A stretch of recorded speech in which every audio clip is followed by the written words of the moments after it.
Inter conversion of state of matter. Inter conversion का मतलब ये हुआ कि एक दूसरे में कन्वर्ज हो रहे हैं। इंटर मतलब एक दूसरे से कन्वर्ज हो रहा है, मतलब एक दूसरे में कन्वर्ज हो जा रहा है और फिर दूसरा तीसरे में कन्वर्ज हो रहा है, उसे ही हम लोग बोलेंगे इंटर कन्वर्जन। डायरेक्ट ये कन्वर्जन नहीं है, इंटर कन्वर्जन है, इंटरचेंजेबल है। तो the phenomenon of change from one state of matter to another. Phenomenon का मतलब होता है इवेंट। इवेंट का मतलब क्या होता है? जो रिपीट होता हो, जो अपने ओरिजिनल फॉर्म में आ जाता हो, उसे हम लोग बोलेंगे फेनोमेनन, जो बार बार रिपीट होता हो। तो इससे बढ़िया और कोई एग्जांपल नहीं हो सकता आपको फेनोमेनन समझने के लिए, क्योंकि मैंने यहाँ पे सॉलिड से शुरू किया और फिर एक गोल चक्र के बाद फिर सॉलिड पे ही आ गया। तो ये फेनोमेनन को समझना बहुत आसान है। फेनोमेनन का मतलब वही होता है repeated form and goes to its original form. अब देखते हैं कॉन्सेप्ट। कॉन्सेप्ट इसका क्या है? By changing the temperature. अगर टेम्परेचर को चेंज कर देते हैं, पहला कॉन्सेप्ट क्या है कि टेम्परेचर और प्रेशर का ही खेल है और कुछ भी नहीं है। टेम्परेचर चेंज कर देंगे तो हमारे इस स्टेट ऑफ मैटर के अंदर कुछ चेंजेस होगा। मीन्स अगर जो इस फॉर्म का स्टेट ऑफ मैटर लिए हैं वो दूसरे फॉर्म में चेंज हो जाएगा। बाय इंक्रीजिंग और डिक्रीजिंग द प्रेशर, और प्रेशर को इंक्रीज करें या फिर डिक्रीज करें तो फिर हमारे स्टेट ऑफ मैटर के अंदर कुछ चेंजेस दिखेगा, ये स्टेट दूसरे स्टेट में चेंज हो जाएगा। By changing both temperature and pressure, और फिर दोनों काम कर देते हैं, टेम्परेचर को भी चेंज करते हैं और फिर प्रेशर भी अप्लाई करके देख लेते हैं। प्रेशर और टेम्परेचर दोनों को चेंज करेंगे तो फिर हमें रिजल्ट कुछ और भी मिलेगा। उसके बाद भी क्या होगा? State of matter he change होने वाला है, जो है वही नहीं रहेगा। तो वही चीज़ का हम लोग कम्प्लीमेंट पढ़ते हैं, वही चीज़ पढ़ते हैं। जैसे लिक्विड नाइट्रोजन क्या है? ये conversion of state of matter है। अब उसके अंदर क्या करते हैं? प्रेशर और टेम्परेचर का खेल है, प्रेशर और टेम्परेचर अप्लाई कर देते हैं, हमारा स्टेट ऑफ मैटर चेंज हो जाता है। कैसे हो सब लोग? My self MJ sir. ये हमारा लेक्चर नंबर 4 है और इस लेक्चर में हम लोग बहुत ही ज़्यादा इंटरेस्टिंग चीज़ को कवर करेंगे। थर्ड लेक्चर में और सेकंड लेक्चर में मैंने सॉलिड लिक्विड एंड गैस के ऊपर बात किया है, उसके प्रॉपर्टी के ऊपर बात किया कि कैसे कौन सा प्रॉपर्टी किस में शो होगा। इस लेक्चर में कुछ अलग होगा, उस फिजिकल प्रॉपर्टी के ऊपर नहीं है, ये है हमारा डिफ्यूजन के पोर्शन पे आते हैं हम लोग। Behaviour of solid liquid and gas, तीनों का बिहेवियर हम लोग पढ़ेंगे इसके अंदर। तो चलिए शुरू करते हैं। डिफ्यूजन। डिफ्यूजन क्या होता है? Mixing of substance with other substance due to the motion of particle. सबसे पहले आप ये समझिए स्टूडेंट कि अगर कोई भी चीज़ का कॉन्सेप्ट होता है तो डेफिनेशन डिराइव करना बहुत ही ज़्यादा आसान हो जाता है।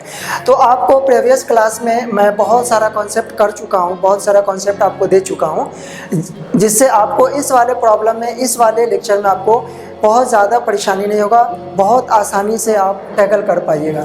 देखिएगा डिफ्यूजन में क्या लिखे हैं यहाँ पे? Mixing of substance with other substance. देखिए डेफिनेशन बनाने के लिए हम लोग और भी क्लियर कट कर देते हैं कि जहाँ पे हमें जाना है वहाँ तक चले जाते हैं, बट अगर सिर्फ लिखा जाए कि mixing of substance is known as diffusion तो ये भी कुछ अलग नहीं, गलत नहीं होगा, क्योंकि मिक्सिंग कर रहे हैं तो दो वर्ड आएगा ही, दो सब्सटेंस आएंगे ही, दो फिजिकल प्रॉपर्टी आएंगे, सॉलिड आए, लिक्विड आए, गैस या कुछ भी आए, दो आएंगे। तो यहाँ पे मिक्सिंग ऑफ सब्सटेंस भी देकर छोड़ सकते हैं, इज कॉल्ड डिफ्यूजन। या फिर आगे भी हम लोग चले तो विद अदर सब्सटेंस, मिक्स हो रहा है तो अदर सब्सटेंस के साथ होगा ही। Due to the motion of particle, क्यों हो रहा है कोई भी चीज़ मिक्स? तो मोशन ऑफ पार्टिकल की वजह से। अब ये समझिए आप कि मोशन ऑफ पार्टिकल क्या होता है। तो मोशन ऑफ पार्टिकल मैंने आपको सॉलिड लिक्विड एंड गैस के प्रॉपर्टी में बताया। तो ये यहाँ पे क्लियर कट क्या हो रहा है कि डिफ्यूजन किसको बोलेंगे? जब दो सब्सटेंस आपस में मिलेंगे, चाहे वो सॉलिड लिक्विड गैस, किसी तरीके से सॉलिड से मिले, लिक्विड से मिले, गैस से मिले, ये सारा कॉन्सेप्ट क्या कहलाएगा? डिफ्यूजन कहलाएगा। आपको एक बहुत बड़ा इंपॉर्टेंट चीज़ याद करना है क्या? कि diffusion takes place in solid liquid and gas. Diffusion जो होगा ये सभी के अंदर होगा, सॉलिड के अंदर भी डिफ्यूजन होगा, लिक्विड में भी होगा और गैस के मॉलिक्यूल्स के अंदर भी डिफ्यूजन होगा। तो इस चीज़ को आप याद रखिएगा, डिफ्यूजन कुछ भी नहीं है। डिफ्यूजन का मतलब होता है घुल जाना, मिल जाए, घुले या मिल जाए एक दूसरे में, उसे हम लोग बोलेंगे डिफ्यूजन। नेक्स्ट क्या है, takes place, diffusion takes place until uniform mixture is formed. जब तक यूनिफॉर्म मिक्सचर ना आ जाए, यूनिफॉर्म का मतलब होता है कंप्लीट, इक्वल अगर मिक्सचर का कंपोनेंट इक्वल ना हो जाए, अगर किसी भी सब्सटेंस को मिक्स कर रहे हैं, जिस सब्सटेंस को जिसके अंदर मिक्स कर रहे हैं, अगर सपोज करो आप कि मैंने 2 कंटेनर लिया, इसके अंदर मुझे इस वाले कंटेनर से इसे मिक्स करना है, तो मिक्स करेंगे कब, जब तक मिक्स करेंगे जब तक इस कंपोनेंट के अंदर जो भी कंपोनेंट मैंने लिया है, अगर सपोज करो लिक्विड है तो लिक्विड लिया है अगर, तो ये कंप्लीट इस वाले लिक्विड, ये भी लिक्विड है, सपोज करो कि ये भी लिक्विड है, तो अगर इसे भी हमें मिला देना है, इसके अंदर मिला रहे हैं, तो इससे ये पता चला कि ये जब तक मिलेगा जब तक इस दोनों का कंपोनेंट सेम ना हो जाए। सेम ना होने का मतलब ये हुआ कि ये पूरे पोर्शन में जब तक ये मिक्स नहीं होगा, जब तक ये प्रोसेस ख़त्म नहीं होगा। तो डिफ्यूजन का मतलब ये हुआ। अब ये समझो, इसका डेफिनेशन और भी बनाया जा सकता है, movement of particles from higher concentration to its lower concentration. Higher concentration से अगर कोई भी चीज़ मूव कर रहा है तो वो हमेशा हायर से लोअर की तरफ जाएगा, जिधर ज़्यादा होगा उधर ही से कम की तरफ जाएगा। जिस तरीके से कोई भी एजुकेशन दिया जाता है तो आपके पास नॉलेज कम है और जो टीचर होता है उसके पास नॉलेज ज़्यादा होता है, तो अब टीचर का नॉलेज आप तक पहुंच रहा है, मतलब हायर नॉलेज से लोअर नॉलेज की तरफ जा रहा है। इसे हम लोग डिफ्यूजन पे भी अप्लाई कर सकते हैं कि डिफ्यूजन क्या होता है, किसी भी सब्सटेंस का, किसी भी मैटर का हायर कंसंट्रेशन से लोअर कंसंट्रेशन की तरफ फ्लो होना, उसे हम लोग बोलेंगे डिफ्यूजन। और ये कंसंट्रेशन का मतलब क्या होता है, कंसंट्रेशन का मतलब होता है अमाउंट, कितना कौन चीज़ है। अगर ये ज़्यादा होगा तो कम की तरफ जाएगा, और दोनों जब बराबर हो जाएगा तो ये इक्विलिब्रियम पोजीशन आ जाएगा, ये एस्टैब्लिश पोजीशन आ जाएगा, ये स्टेबल फॉर्म आ जाएगा, और ये यूनिफॉर्म फॉर्म भी आ जाएगा। तो यूनिफॉर्म फॉर्म आएगा जैसे ये डिफ्यूजन का प्रोसेस वहीं पे रुक जाएगा। तो डिफ्यूजन कब तक चलेगा, जब तक ये यूनिफॉर्म इक्विलिब्रियम पोजीशन पे ना आ जाए। तो इसे याद रखना, आपको डिफ्यूजन कुछ भी नहीं होता है। आपको रिमार्केबल चीज़ के लिए मैं ये बता दूं कि डिफ्यूजन की जैसा ही क्या होता है, ऑस्मोसिस। ऑस्मोसिस जैसे आप बायोलॉजी के अंदर पढ़ोगे, ऑस्मोसिस जो होता है, ये ऑस्मोसिस क्या होता है, movement of liquid from higher concentration to its lower concentration. तो आप एक चीज़ याद रखना प्लीज़ कि जब मूवमेंट ऑफ सिर्फ और सिर्फ लिक्विड हम कर रहे हैं, तो इसके अंदर सपोज करो ये वाटर का मॉलिक्यूल्स है और इसके अंदर सैंड भी मिला हुआ है, या फिर ये समझ लो आपकी सॉलिड का पार्टिकल्स भी मिला हुआ है इसके अंदर। तो अब हमें क्या करना है कि इससे इधर अगर लिक्विड आ रहा है, क्योंकि लिक्विड ही सिर्फ लिक्विड आएगा तो हम लोग ऑस्मोसिस बोलेंगे। तो इधर से ए वाले पोजीशन से बी की तरफ हमेशा हमें अगर इस वाले कंपोनेंट को इस तरफ लाना है, तो उसके लिए हमें क्या करना होगा, एक फिल्ट्रेट एक को रख देंगे, यहाँ पे सेमी परमेबल मेम्ब्रेन इसे बोला जाता है। तो सेमी परमेबल मेम्ब्रेन रख देंगे,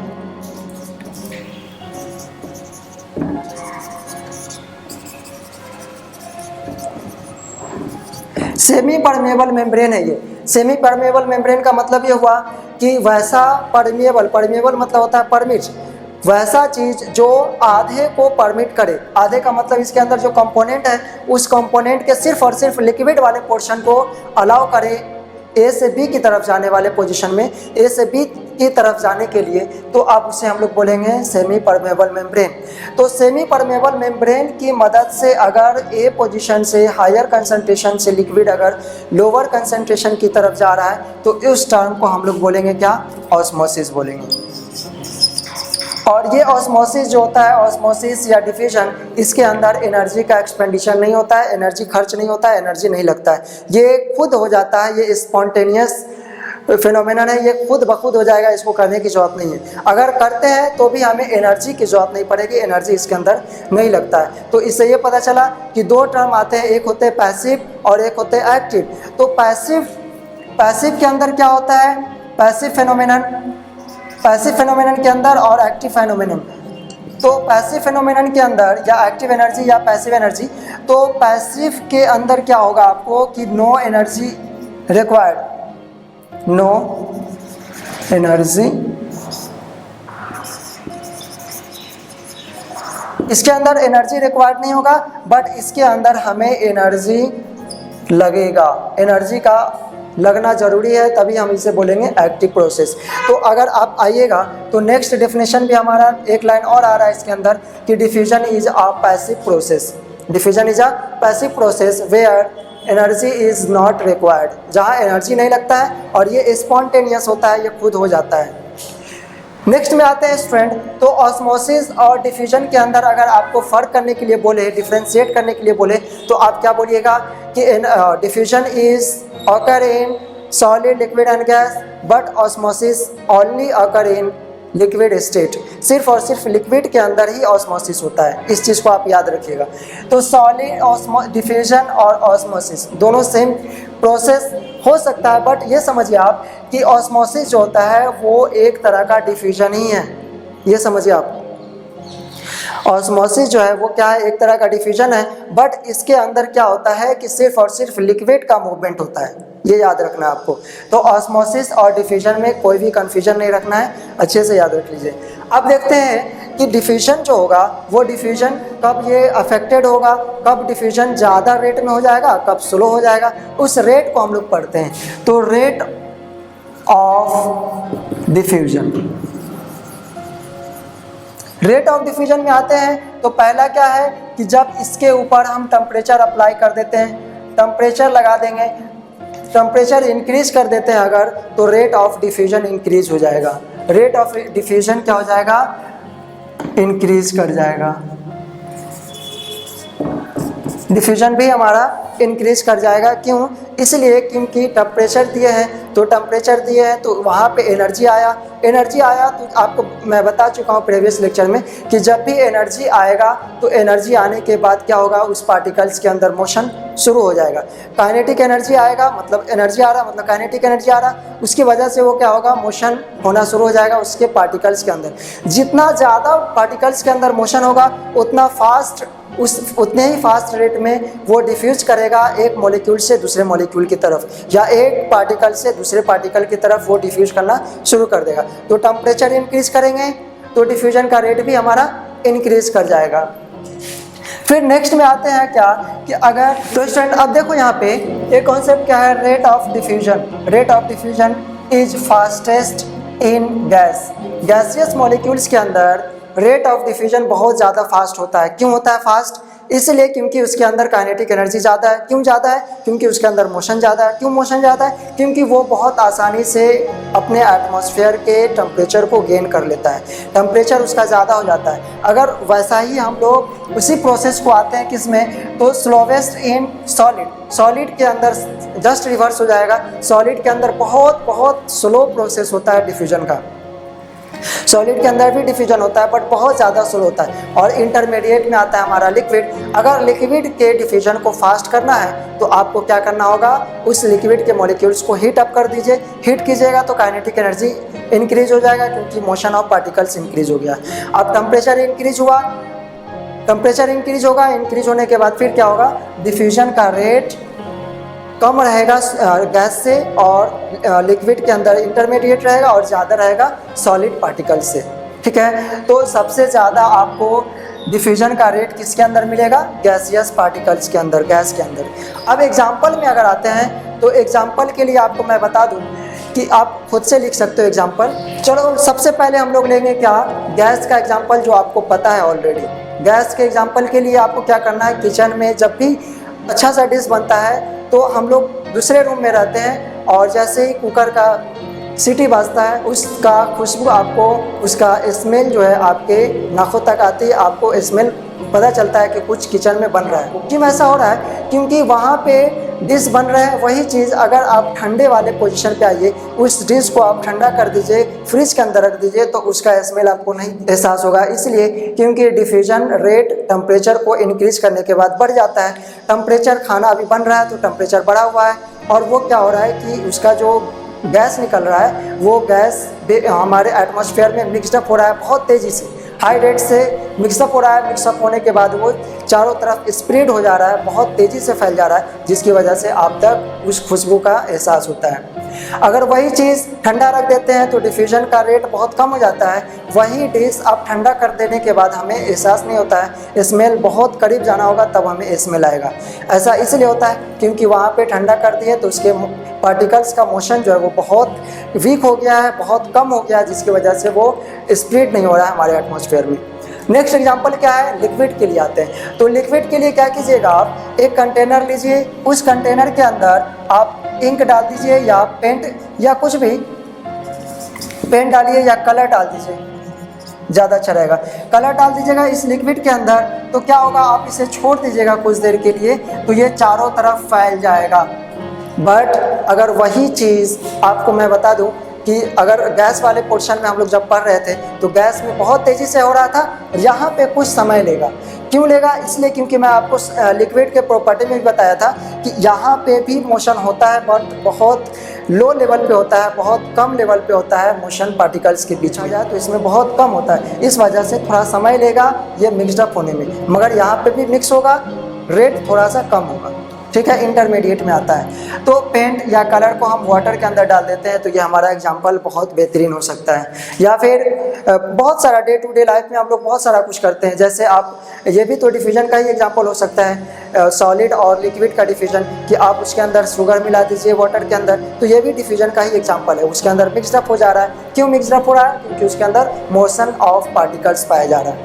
नेक्स्ट आते हैं सॉलिड और सॉलिड का डिफ्यूजन।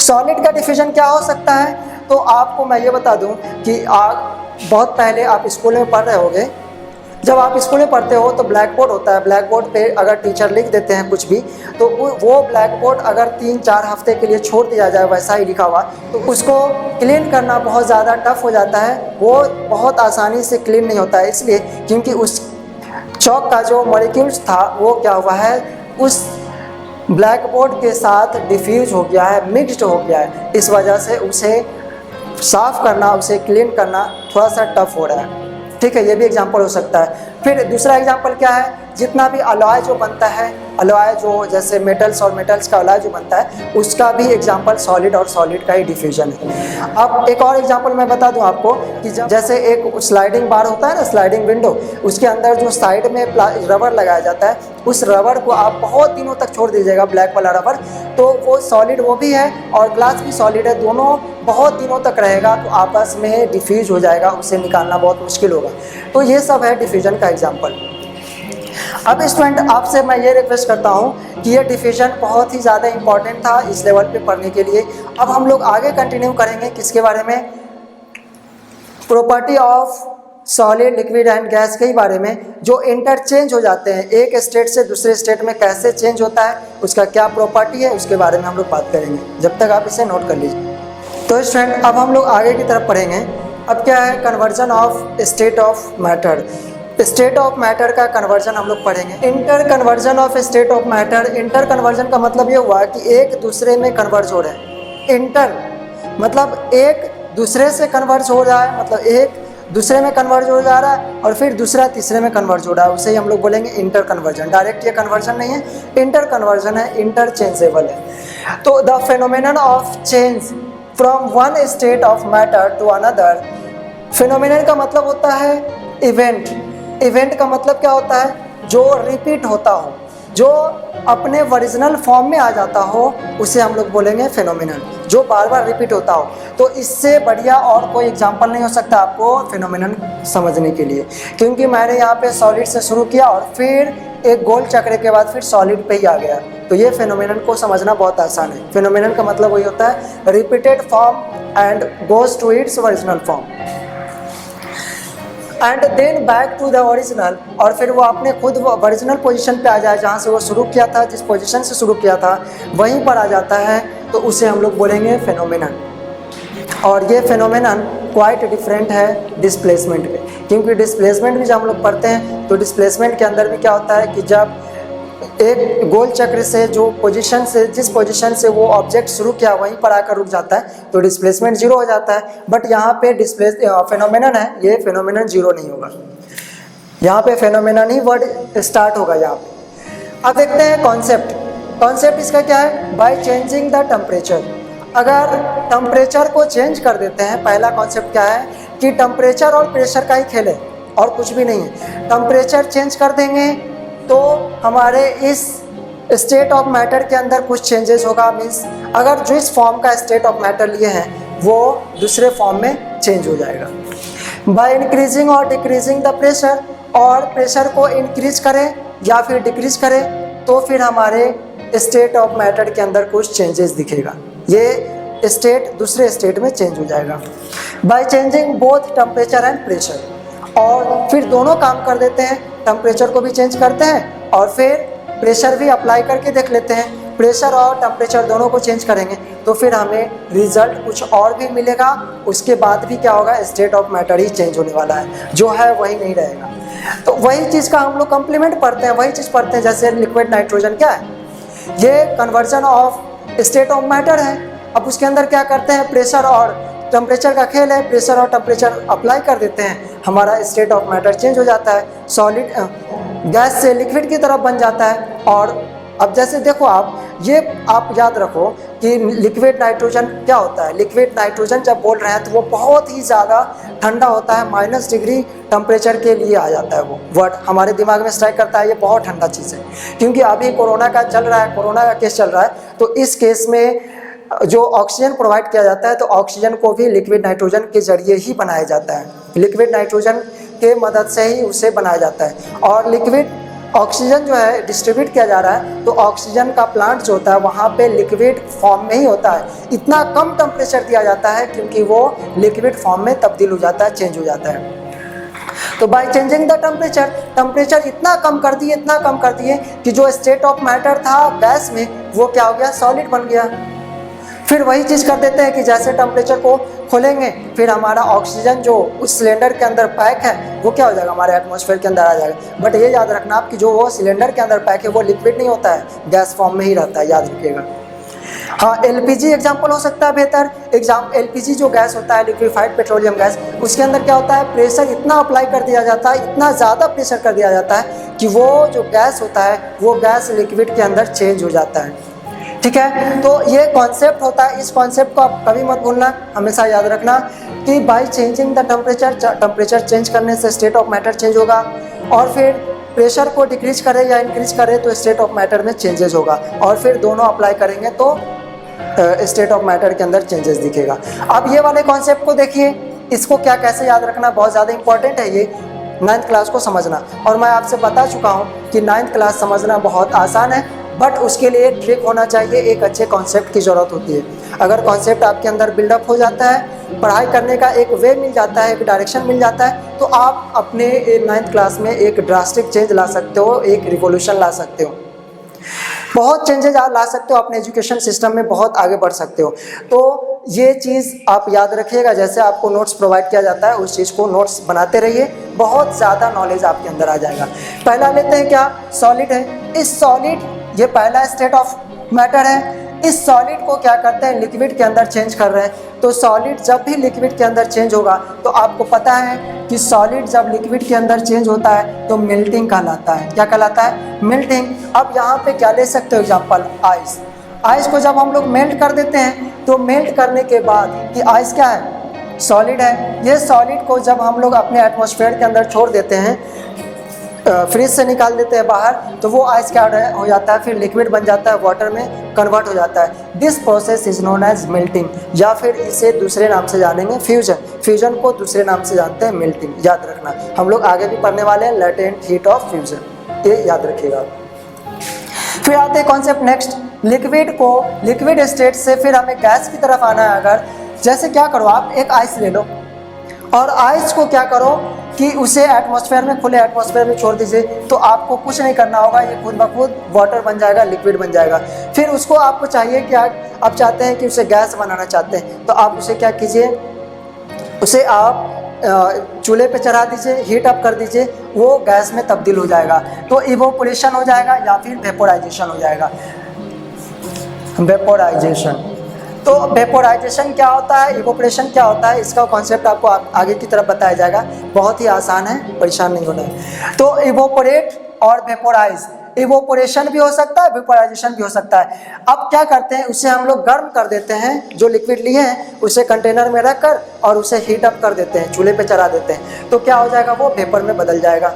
वेपर में जब बदलेगा तो वो गैस हो जाएगा, वेपर इज गैस, तो वो गैस में बदल गया। This process is known as vaporisation या इवोपोरेशन। नेक्स्ट आते हैं गैस को फिर हमें क्या करना है, ठंडा करना है। तो गैस को ठंडा करने के लिए आपको क्या करना होगा, आप जो ढक्कन कवर रखे हो, लीड जो रखे हो, उस लीड को ऊपर से हटाइए और थोड़ा सा ऊपर की तरफ लेकर रखिए। तो जो भी वेपर बनकर ऊपर जाता रहेगा वो फिर आपके उस लीड से जो ढक्कन होगा, जो प्लेट होगा, उसके नीचे से ड्रॉपलेट के फॉर्म में आना शुरू हो जाएगा, वही वाटर। तो जैसे ही गैस है उसको लिक्विड में लाना है, तो इस प्रोसेस को बोलते हैं कंडेंसेशन। और यहाँ पे वर्ड हो जाएगा क्या, कंडेंसेशन हो रहा है, तो यहाँ पे टेम्परेचर कम करना होगा, मतलब कूलिंग करना होगा। जब कूलिंग करेंगे तो हमें क्या मिल जाएगा, लिक्विड मिल जाएगा। और वो लिक्विड मिल जाएगा हमें, तो फिर उस लिक्विड को अगर हमें फिर दूसरे फॉर्म में तब्दील करना है, दूसरे फॉर्म में चेंज करना है, तो उस लिक्विड को दूसरे फॉर्म में चेंज करने के प्रोसेस को हम लोग बोलते हैं क्या, फ्रीजिंग। कब वो होगा फ्रीजिंग, तो फिर उस लिक्विड को फ्रीज के अंदर रख दीजिए, तो फ्रीजिंग हो जाएगा, या फिर सॉलिडिफिकेशन, मतलब सॉलिड बन रहा है, तो सॉलिडिफिकेशन कहलाएगा। अब नेक्स्ट आता है, एक दूसरा स्टेप भी पाया जाता है कि इस सॉलिड वाले पार्टिकल्स को हमें डायरेक्ट गैस बनाना है। तो क्या करेंगे सर, तो डायरेक्ट अगर सॉलिड गैस में बदल जाए, उस प्रोसेस को हम लोग बोलते हैं सब्लिमेशन। और सब्लिमेशन जो होता है, ये इसका एग्जांपल हो सकता है कैम्फर कपूर।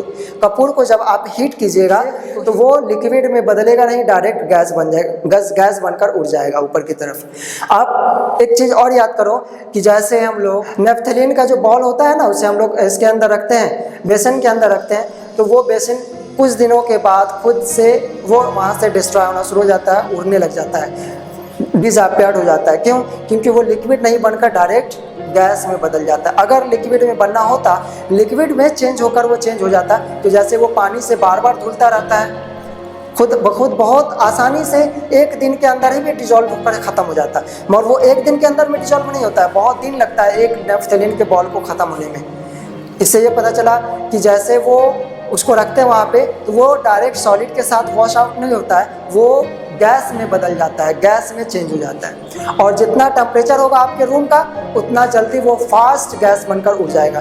तो वाटर के अंदर ज़्यादा वक्त इसलिए लगता है क्योंकि वहाँ पे टेम्परेचर कम है, पानी की वजह से वो टेम्परेचर उसका डाउन रहता है। अगर उसे आप ऐसे ही खुले में छोड़ दीजिएगा तो वो बहुत तेज़ी से हीट अप होकर ऊपर चला जाएगा, या फिर उसे पैन में रख कर उसे हीट कीजिए तो वो डायरेक्ट उड़ जाएगा, लिक्विड नहीं बनेगा। फिर वही चीज़ आता है गैस। गैस के मॉलिक्यूल्स को फिर हमें सॉलिड बनाना है। सर ये तो बहुत चेंजेस है, ये तो मैंने पढ़ा नहीं अभी तक। गैस के मॉलिक्यूल्स को सॉलिड में कैसे बदला जाता है, इसका भी बहुत आसान कॉन्सेप्ट है, याद रखिएगा। मैं अभी एग्जांपल बता रहा हूँ आपको। तो गैस के मॉलिक्यूल्स को, गैस स्टेट को हमें सॉलिड बनाना है, तो उसे बोलेंगे डिपोजिशन। डिपोजिशन का मतलब क्या होता है, जम जाना, सेटल हो जाना, या फिर चिपक जाना। तो आप ये याद रखो कि आपके रूम में एसी ऑन है, बहुत चिल्ड है, और फिर क्या हो रहा है कि टेम्परेचर भी बहुत ज़्यादा गर्म वाला नहीं है, ह्यूमिडिटी है उस टेम्परेचर के अंदर। तो क्या होगा कि आप एसी ऑन रखे हो घर के अंदर, और ह्यूमिडिटी भी बाहर है, temperature amount of water present है हाई लेवल पे। तो क्या होगा कि जो ग्लास होगा ना, आपका विंडो का ग्लास होगा, तो उस ग्लास से जैसे वो विंड ह्यूमिडिटी एयर जैसे वो स्ट्राइक करेगा, उससे चिपकेगा, उससे जैसे स्ट्राइक करेगा वो क्या होगा, एक ड्रॉपलेट्स के फॉर्म में बन जाएगा, सॉलिड ड्रॉपलेट्स के फॉर्म में बन जाएगा, आइस की क्रिस्टल के फॉर्म में वो बन जाएगा। अगर ऐसा आप चाहते हो तो एक्सपेरिमेंट करके देख सकते हो, आइस के ड्रॉपलेट्स के फॉर्म में बनेगा। अब वो क्या हो रहा है, वही गैस एटमॉस्फेयर के अंदर गैस था, और वो क्या हो रहा है, सॉलिड के फॉर्म में डिपॉजिट हो जा रहा है उस ग्लास के ऊपर। तो आपको ये बहुत आसान लैंग्वेज में और बहुत शॉर्ट ट्रिक में बताया गया है बहुत। तो ये वाला प्रोसेस को तो याद रखना है नहीं, वो बहुत ज़्यादा इंपॉर्टेंट है, और ये वाले प्रोसेस को आप याद रखिएगा कि इस वाले प्रोसेस के अंदर क्या कब होगा। ठीक है, तो स्टूडेंट फिर से हम लोग अगले लेक्चर में मिलते हैं, और वो लेक्चर हमारा होगा 5th नंबर लेक्चर, और उस लेक्चर में हम लोग इससे फर्दर आगे बात करेंगे। जब तक के लिए आप हमारे साथ बने रहें। अगर आप हमारे चैनल को सब्सक्राइब नहीं किए हैं तो सब्सक्राइब कीजिए और VT एकेडमी परिवार से जुड़ जाइए। फिर आपको बहुत ही इंटरेस्टिंग फैक्ट और बहुत ही ज़्यादा इंटरेस्टिंग वीडियोस के फॉर्म में आपको लेक्चर प्रोवाइड किया जाएगा, बहुत ही एक्स्ट्रा नॉलेज के फॉर्म में लेक्चर प्रोवाइड किया जाएगा। फिर अगले लेक्चर के बाद फिर मैं कुछ दिनों के बाद 1-2 रोज के बाद मैं बायोलॉजी के ऊपर भी लेक्चर प्रोवाइड करूँगा आपको। जब तक के लिए थैंक यू।